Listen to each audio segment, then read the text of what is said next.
going on, guys?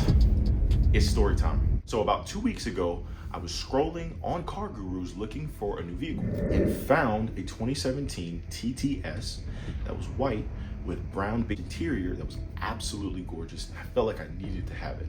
Unfortunately, because it was a 2017 and the mileage was decent, the pricing was just a little bit too outrageous for me. So unfortunately, I couldn't afford it. And it got my mind going and it got my mouth watering, but unfortunately, I just couldn't afford it. So a couple of days later, I get an email about a S3 that was listed close to my area and also for a great price. So I scrolled through the listing. I'm like, man, I really like this car. I really like this car. It has the sports seats. It has all the things that I like. And I take a closer look at the picture and I realize that the pictures that were taken for the listing were taken directly outside of my family's church. Oh, you boy, and keep God in your life. So obviously I felt like that was providential. I hit up the guy, set up a test drive and a meetup, and we take it on a test drive and everything with the car is good. I scanned the car, ECU, TCU, and the hall decks and found no faults in any of these systems. So I was like, okay, this is great. Next day, pulled out the money, signed on the dotted line, and the car's mine. But my dog a new killer, it's imperative. Unfortunate and the winners wanna bash me. I rock mix when it ain't December, cause my diamonds. Women lying, men lie, but not this money. I'm a real Coachella, tell them coming in my jello. I don't like her, I can show her. About 30 minutes after that happened, however, I'm pulling the car out of the shop. We notice a oil leak. So I say, okay, you know what? If there's an oil leak, let's put it up in the air, trace the oil leak. If it's a gasket, a seal, a sensor, let's replace it and move about our day. And that's what we're gonna drop in on today's video. As you can see here, the mating surface between the lower timing cover and upper oil pan has been broken, possibly by somebody prying on it to get the lower timing cover off. To replace the upper oil pan, the transmission has to be removed from the vehicle. Lower pan out, which is damaged here. There are 2 bolts that are on the rear main seal, and the rear main seal, only way we can get to the rear main seal is removing the transmission. This is the upper oil pan. These are the 2 bolts that are on the rear main seal that holds it in. We're taking off everything else.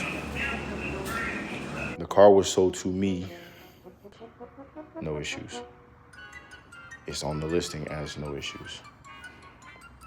Originally, when I thought it was gaskets or seals, I bought an oil pan gasket.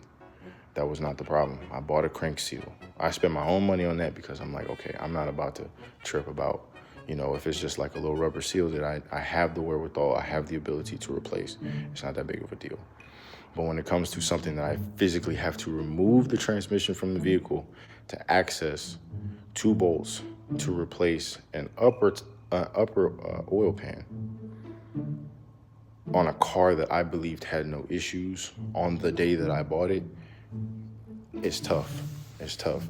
Anybody that puts themselves in my shoes, I'm sure would feel very similar because I'm dealing with this on the day that I bought it. I haven't owned this for 24 hours. Like legally, insurance was put on it a few hours ago. Okay, so fans, axles, boost pipes, fender liners. Over there is the subframe, all the coolant, all the oil. We go over to the car.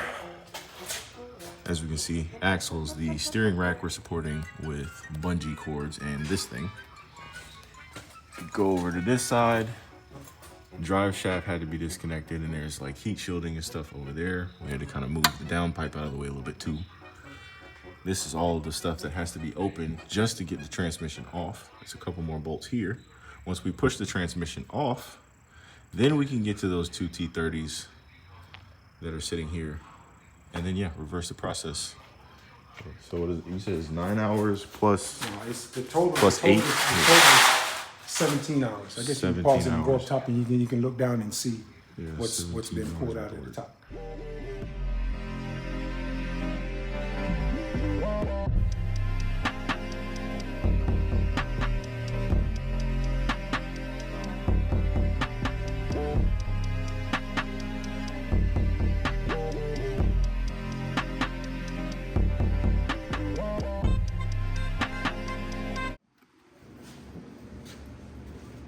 this work. Not yet. You taking it to picture the two bolts? So you send it to the dude and say, hey. All of this work. Them 2 bolts right there. That is insane. With us being this deep into the engine, we decided to do the iBed Industries rear main seal upgrade to further strengthen the car. I just wanted to highlight this. This is the epitome of useless design. Volkswagen and Audi. So this was damaged, right? As you can see, where the sealant sits, it is missing. So the car was leaking from this hole here. To remove this upper pan, there are 2 bolts on the rear main seal, here and here. The transmission has to come out to remove those. Otherwise, you could take this pan out very, very easily. Come on, guys. Let's do better.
With this much work going into getting the car back on the road, it doesn't make sense for us to just leave everything how it is.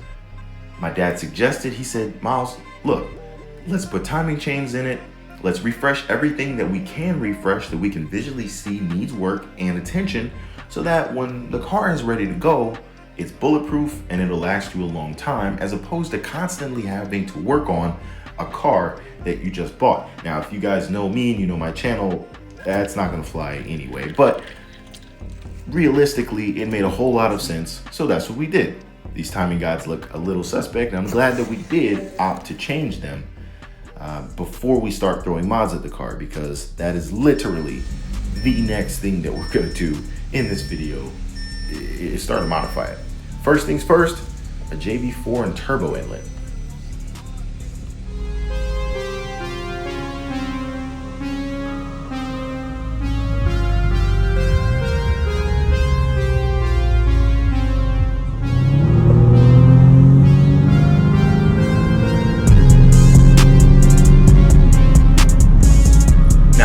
Guys that are familiar with JB4 and how they work, they're cheap and you can pull a little bit of power out of the car. So I tried to set it up on map 2, wasn't quite content with that, so I hit up George and he sent me over a map 6 file.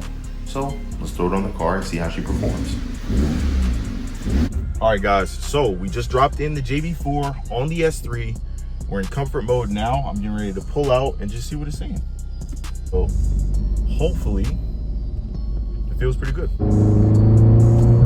It's definitely a little bit more responsive. Oh yeah, it's definitely way more responsive, more on the ball.